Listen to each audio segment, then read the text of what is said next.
বন্ধুরা দেখতে পাচ্ছেন আজকে দুর্গাপুর রাজশাহী জেলা দুর্গাপুর থানা নওপাড়া ইউনিয়নে অনেক বৃষ্টি এবং ঝড়ের কারণে পড়ে গেছে। দেখতে পাচ্ছেন প্রায় 100 পুন বর এভাবে পড়ে একবারে মাটির সাথে ধূলিসাৎ হয়ে গেছে। পান পর্যাপ্ত পরিমাণ ছিল এই বরগুলোতে। আশপাশে দেখতে পাচ্ছেন যেগুলো আছে বর সম্পূর্ণ মাটির সাথে পড়ে গেছে।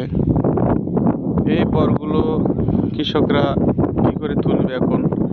এই টাকা দিয়ে যে তুফানের দাম, কি করে কৃষকরা এটা তুলতে পারবে? যতদূর চোখ যায় দেখেন শুধু বর খালি পানে পড়েই আছে মাটিতে, একদম মাটির সাথে ধূলিসাৎ হয়ে গেছে। বহু জমির বর দেখা যাচ্ছে, দেখেন জিগে টিগে ভাঙ্গে একবারে পড়ে গেছে বরটর। এই বর কৃষকরা আর তুলতে পারবে না।